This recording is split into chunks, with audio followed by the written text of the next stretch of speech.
ninja. Joey Redman. Now for the better you. I want to at you.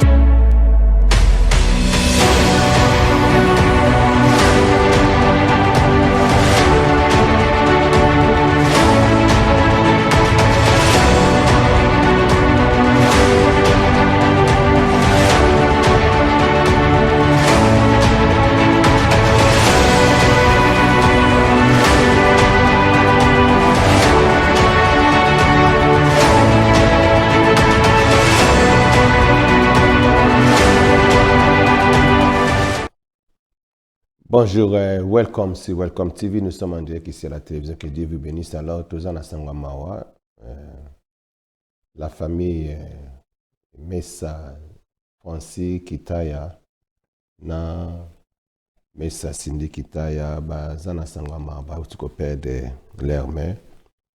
Avant, na kota nanu na message wana autola nan de kona bango moko lelo abengi ngai tonton. Bazana matanga na Congo bongo. Bazo salama célébration mon kuna comme ça bongo na zonge la bino after bota na ndenge makambo zo leka kuna na ndenge bazo yemba bamso bazo lela. Okay, I'm just gonna come after you after this video. Thank you.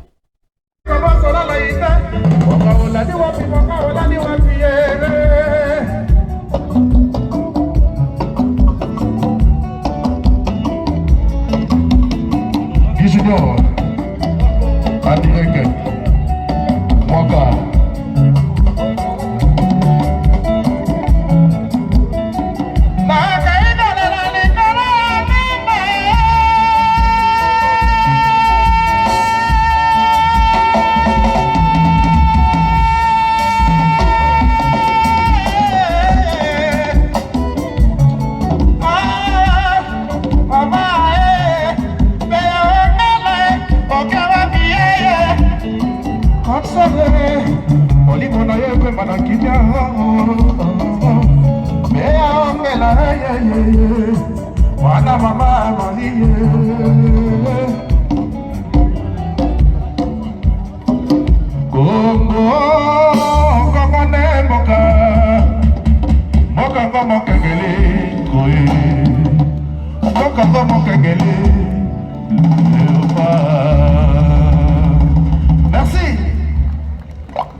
Merci beaucoup, merci beaucoup, merci.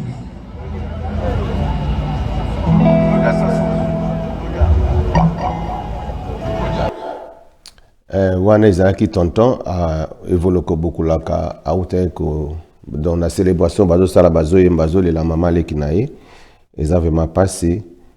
Alors sango pende ya mande tolobi donc service ezali le 4 août oyo eza mukolo ba kundaye to singa bande ko boya pende belé le 4 août à partir de 13h et aux en Saint-Marie Church Austerley Road Asloft TW7 4PW.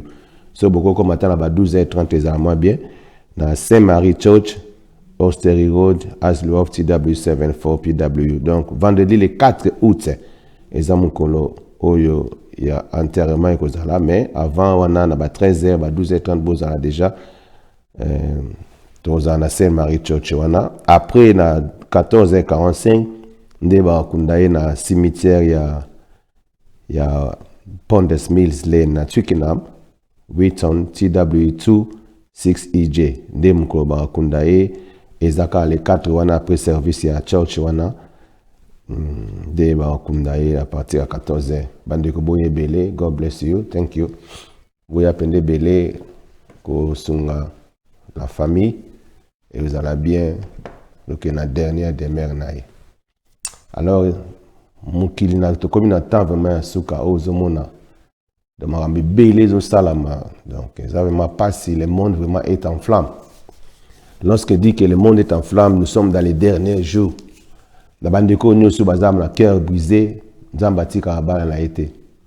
Nzamba zala toujours na bande ko bazara toujours na ba problème au bazar na cœur brisé, atika raté aller mbarapete. Dieu ne t'abandonnera jamais. Et pendant que peut-être aux hommes qui marambo lekeli nga pende belé mais nzamba otika yote po nzamba tika bana na été. Et na lobi que Bible zotalisa biso bien Nzambe bato tout o bazaka na cœur brisé Nzamba consola ba kaka. Peut-être yom tozo landa ngai vous en avez problème aux déranger yeba que la victoire de Dieu ezaka na côté nao. Natika na ngako mona te sika diable alonga Nzambe zalaka te. Lokola toza bana Nzambe tozalaka vainqueur. Lokola tozaka bana tosambelaka Nzambe nous serons plus que vainqueurs dans toutes les situations et en tout lieu. Ba problème tout est ko ya Nzamba ozalaka na yo. Dieu avait dit à Josué, je ne te laisserai point, je ne t'abandonnerai point et je marcherai toujours avec toi. De la même manière, Dieu a marché à Josué. De la même manière, je suis en train de te parler, toi qui me suis, aux un cœur brisé, Dieu sera toujours avec toi. Il marchera toujours avec toi jusqu'à ce que tu aies victoire. Que tu le veuilles ou pas, ta victoire est certaine. Amen. Que Dieu soit loué, que Dieu soit béni. Tous à la moment où on est tout le but, tous participer, tous à la programme n'abusé à 4 jours le 6 août dans l'Orchipelaine. Bon, moi bestre on a l'accès qui a ninja arobunda. 4 jours n'abusé à qui ninja arobunda. Na pesi na merci na colonel Kiki na Congo. Na pesi merci na colonel Chako bateau bazan organisation à fédération parce que balingi ninja ayaye mogote. Ninja Ayana, quelques membres de la fédération, Oyo, déjà pris l'invitation qui, par la grâce de Dieu, Barozalawana, avant le 6 août, pour la co-assister, de Konabiso, Kachere Nabiso dans la Congo, Ninja, Aroyako Bundana, Redman, en Angleterre, match aller, et retour dans la Congo. Alors, Bandeko, Boye, Belé, pour la Osunga, co-assister de Konabiso, à Bunda, Oizama Mboka, na cadre de Peka ya Loisir, na cadre de Kaya pour promouvoir culture ya mboka na biso na cas de père pour promouvoir sport ya mboka na biso donc tout lingi ke mboka na biso et s'épanouit na makambo ya bien partout donc yo aussi que zali donc ça la bien na domaine ya appel na yo zala successful na domaine ya pelo nzamba che kati na yo soki nzamba pesi yo mwa dom moko boye nzambe aosala tout ke non oyeba ko sala ke do wane kende liboso oui, bah, au salaire qui était au salaire paie ba makambu selon domaine où il appelle nzamba pesio. Tu peux être homme d'affaires, mozo servir penzambe. Tu peux être militaire, au servir penzambe. David était militaire, roi, mais la Bible dit que David azaki serviteur yanzambe et puis Dieu dit que David l'homme c'est l'homme mon cœur mais militaire. Ndemo le sokolo ba azalaki un, mais il était un pas pour être prédicateur. David a théâté. Abana oyemba théâ na été donc tous en attendant makamwa te zolo bagake na kombo ezoya bandeko ya tot na bozale belé boya bosunga athlète na biso routa na Congo ba mona pena que non na kati Angleterre que ba tout vraiment bazala ki pe belé basunga ki ba assister boya belé né na boya belé bo futa batike na bino o tous en a besoin de peut-être information boza na ba numéro na ngezana boko benga tous en a battu belé Guy Momata azali malgré ça ne peut pas cacher ta limite que non mo batanga mais il est là là c'est petit au monde à la taille comme on a olimbisa mais il est là avec nous donc boko benga payer à quoi assister tous en a battu belé maître Chike Vazali ba maître Frank Pindakai banani et sans oublier la zo sa merci na grand maître Mohamed Ngambe. Il est vraiment donc ce qui était la évité sur Bamaramre Zandeni. Même si bon monde a quitté la pesi merci parce que Ngambe doza na kata slow awayem taocha ordre. Na matanga o yependa te sécurité moko bien donc discipline et koti c'est grâce nae. Bible bito za la reconnaissance et puis Bible est obligé biso d'être toujours reconnaissant. Bible dit soyez reconnaissant et ce que mon dit soyez wana, la Bible nous dit c'était à l'impératif, donc c'est une obligation à cause de la reconnaissance, ngana reconnaissant et pas ya maître Mohamed Ngambe de na bateau Rios Tubayo qui na bateau Abamakasi donc la seule personne où ya yé a consacré ta na yé aya chepe ki mamuta olobate donc azo ordonné pena masoleza pena bien donc le 4 janvier oyo pona matanga Batuboya na matanga le 6 et le 4 août pardon Batuboya na matanga Donc calme ça lango donc d'être le que sécurité côté sécurité donc l'eau exact kimia. C'est grâce ya mutu moka ezala bato musupe na mokili. Et c'est nga pena faut bonde la pona bango pena ba kufate. Bato ka ba mettre ngambe. Au président Félix penda donc soko zui na yo penda donc zui penda Mohamed Ngambe na kata Londres. Zui penda donc garde corps na yo mon privé. On va no pepele kimia. Lenso tanazolo ba makambo nazolo ba bien nazolo bisayo. Soko zui Mohamed Ngambe na kata Londres. Ah lenso peut-être bat musuba. Omoni lelo bat donc soko zui on va na kimia. Pour y ngala mona nazolo ba masolo te ko ya côté na mona ndenga lalisa batu pungi plus de 50 personnes na mona. Donc voilà mona pour azal ezan ndenge nae. Donc ndenga batu musuba bazala bango na dona bango bazala grâce na bango ba makambo. Sambela kaniste musulman zane calme mais na mona lalisa 50 personnes ka abuya lalisa bango. Eza ba don oyo za gratuit. Donc pour exemple police bata sécurité bangoana. Que la service que soko zui na oye sécurité privée na yo moko. Laisse le baté tout na confi olomide nous a président. So obéi tout na le bano yebe ngamba oyebisa. Ase la sécurité na Londres awa oyo ye moko ta ko loba. Pourquoi moni batango e mo bandima te ba mise mais la zolo bana yo so nga na zana kufia zana wanga na te pongam na pesaka na be moni oyo ozoluka no bato belebele bato mais bata France wana na ebisaka ikuti ke robeta balema ba chaka tembe mais za bongo na zo na don za distance to be tozala cadre na zolo ba ke cadre ya masolo ya sécurité donc ceux qui penda ozui na yo mettre ngambe olala pungia ba bébé mwana malamu makasi robotama akobunda ta na 1000 personnes donc ye ekuti donc na bi tout na ka kofi olomida wa ebisa dans l'onde te bi que côté wa tozana biso carré l'imso mona ke olete donc les appels la passe dans le bi que na lingi vraiment loba mingi te mais na la vidéo mona ocha awa bo talango after interview do salaki na Congo tanto kinana bakache na Congo na 2019 ne babunda wana mais tout oyo nazana besoin siko que no ezala pena sur vrai professionnel parce que ba colonel Tchako ba assista kabiso bazana banka ba individu mais siko to koti pena avec la fédération pe ochalo beaucoup fédération osunga pour la image na biso ya kitu na biso pende kende liboso ne to lo bato mona ba ali foreman to go sala pe pour ba kachi wa ba Angleterre ba kachi moko ya kosakana te auto kendaki na bango na Congo bazaeka de makambo elinga ekuna bato batala bakomba bamona ndenge babeta bakache anglais congolais na ba 1 minute bamona ndenge bamusu bakimaka siko tozo sala lisusu ke ninja lokola za pe makasi technicien aya awa abundana oya biso otoza en Angleterre aller match retour et oza na Congo kuna alors de nazoloba nazana makambo belé ya koloba mais nalinga kaka kenona vana parce que toza na temps à réflexion ou makambo ze belé oya koloba toza na vraiment na temps à réflexion o to senga pena ke to vana calme nzamba à la session ba directive to Holanda bon makambo pende de bi que le monde est en flamme makambo zo le kana mokili on vit avec des gens oh na habité so bakolo batokolo baza ba satan ce qui ndeni donc on vit avec les diables toza na ba caméra ya ba ndoki to yebaka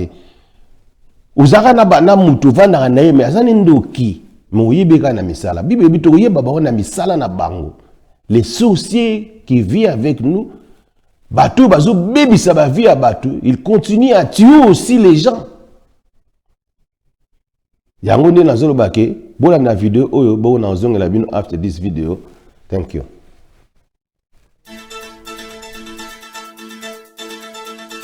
Welcome TV. Welcome TV. Vous informer, c'est notre devoir. Welcome TV.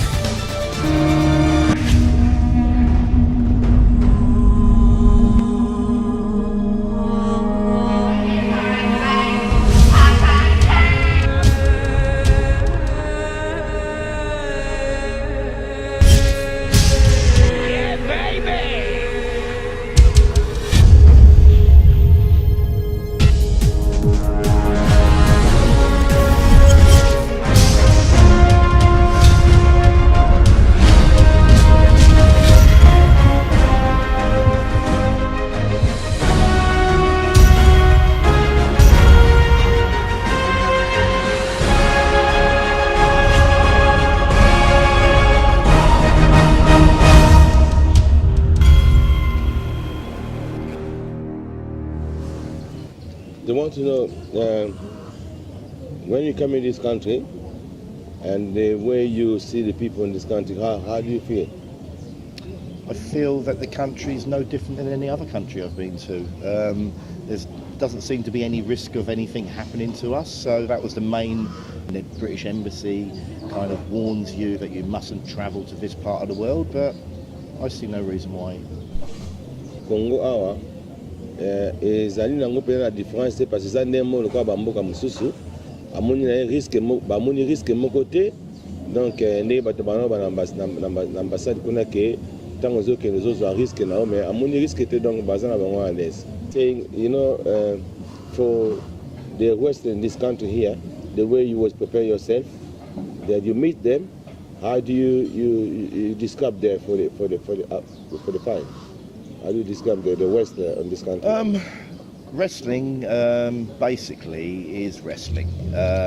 No matter how many different variations, I've said this before, once you're in the ring and you're against your opponent, it's you against the other guy, providing they don't use an illegal weapon, you know, because at the end of the day, in boxing, you don't see anybody come in and bring a snake into the ring. You don't see a chair get thrown into the ring or a chain get used on the wrestler or on a boxer. So it's just this. That's the bit that's a little bit different to the UK.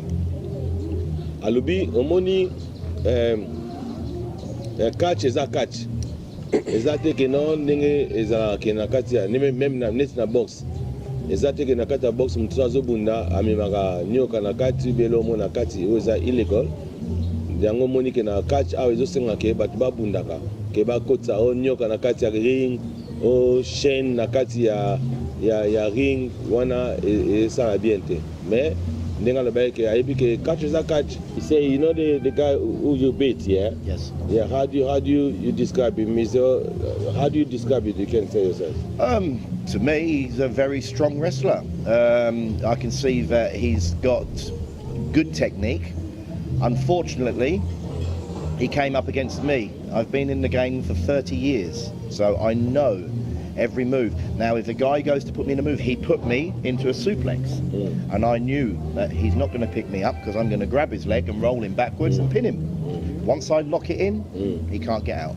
Alobi, azali kachera bien, amona ikazape azape makasi physique, mais le problème est que asala ke erreur parce que akuta ina muto abonda ko bunda pendant 30 ans, oye akoki kozana chance ya kosala ta nil na été, yango na motango ya zwa ki ye asala déjà souplesse yes koyo a contre-attaquer ye akangi kacho ye jamais akoki kobima azana chance te.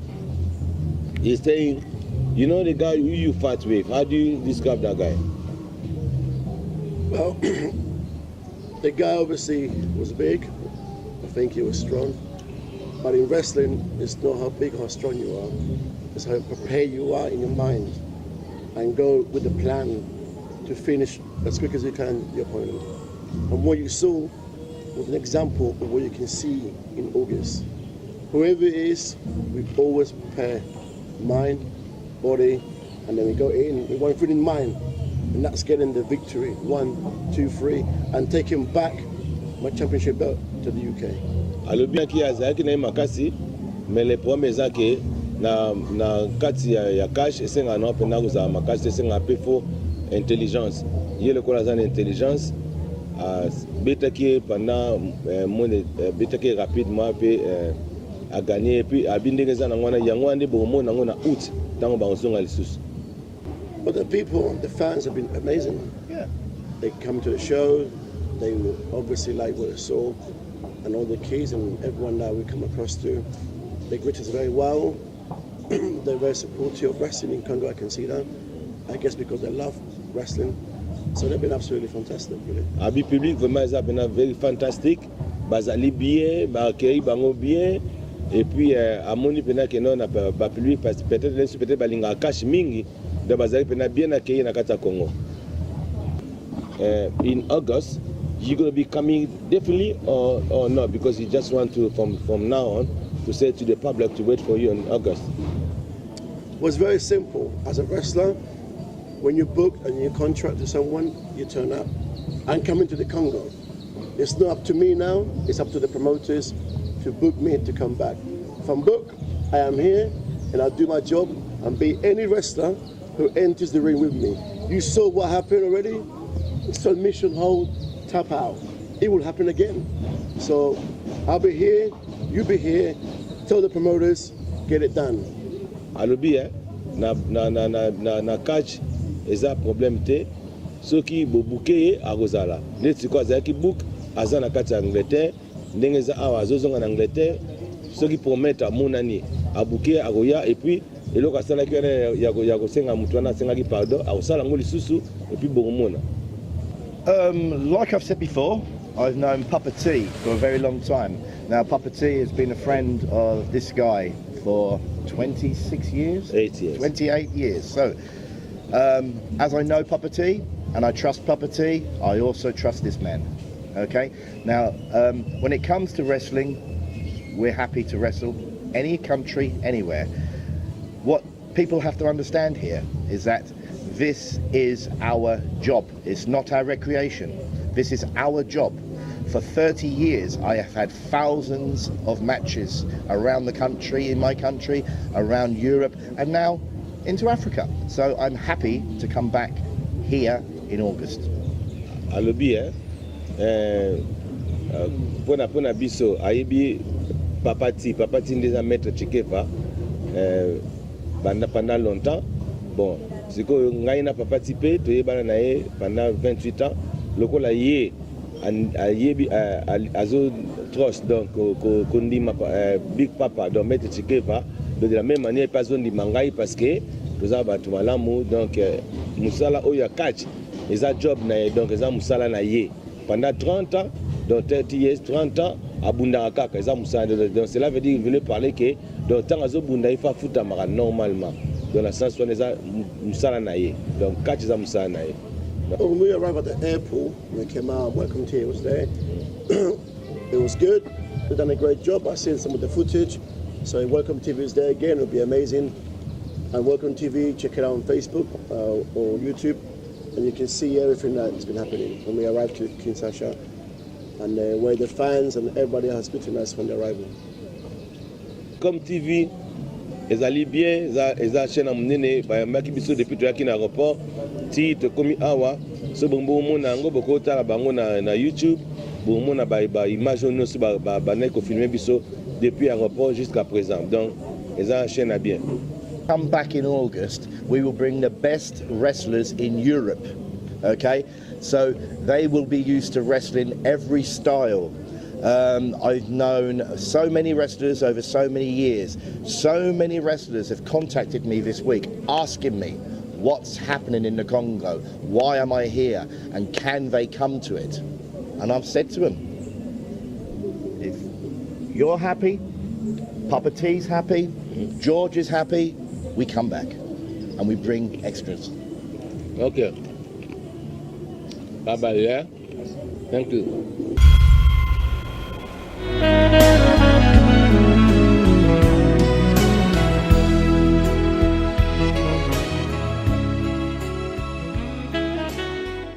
Ninja. Joey Redman. Now for the better you. I want to at you.